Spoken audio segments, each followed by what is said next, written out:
Инде 2 апрель көнне Ганс Христиан Андерсонның туган көне, һәм менә шул көн балалар китабы көне дип игълан ителгән бөтен дөнья буенча.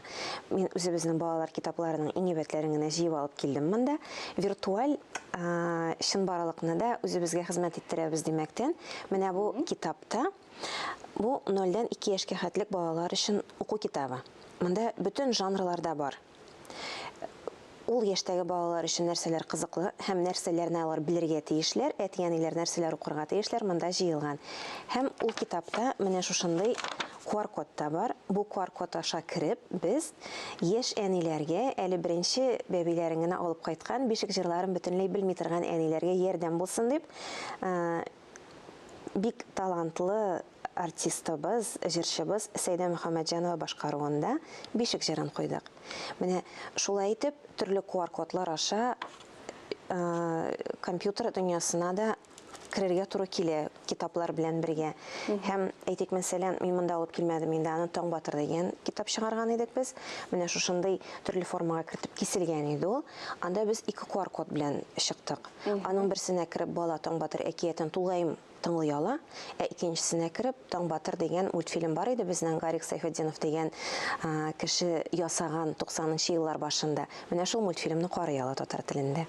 Мин монда күреп торам, әлифбага кадәр шушы мәктәпкәчә балалар өчен, яшьтәге балалар өчен китаплар сериясе чыккан, әйме? Бу китаплар сериясе ул узган ел чыккан безнең горурлык инде ул. Мин бу китаплар сериясын бик яратам үзем. Моны бик узак еллар балалар бакчаларында методист булып эшләгән, бик күп санлы хрестоматиялар һәм методик ярдәмлекләр авторы Кофия Вәли кызы Закирова эшләде. Төзүчесе ул. Менә шушындый кичкенә генә вак кына әйберләр. Бер кичтә бала араганчы укып бетерә торган, 2 минут эчендә, 2 минут ярым эчендә укып бетерә торган әйберләр. Монда инде безнең шигырьләр дә күбәя, рәсемнәр азая һәм текстларның озынлыгы арта бара. Монысы инде мәктәпкәчә яшькә әзерлек, мәктәпкә әзерлек группалары өчен һәм кичкенәрәк балалар өчен киселеп, төрле формаларга кертелеп ясалган. Монысы инде без 0+ дип бирәбез. Балаларга тотып, карарга кызыграк булсын өчен.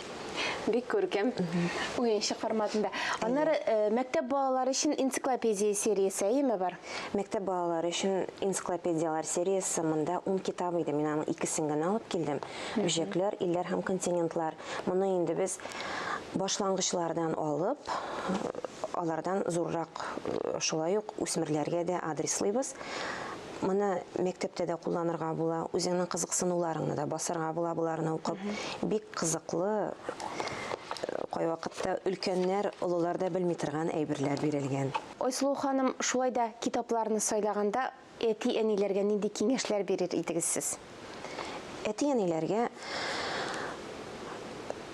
Татарстан китап нәшриятында басылган менә бу серияне алсагыз ялгышмассыз дияр идем.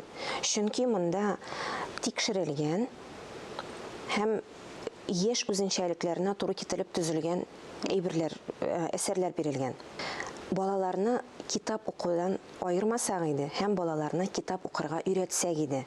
Балаларны китап укырга өйрәтү өчен үзебез үрнәк күрсәтсәк иде. Китап укыган бала ул уйларга да өйрәнә, үзенең фикерен ачык итеп белдерергә дә өйрәнә.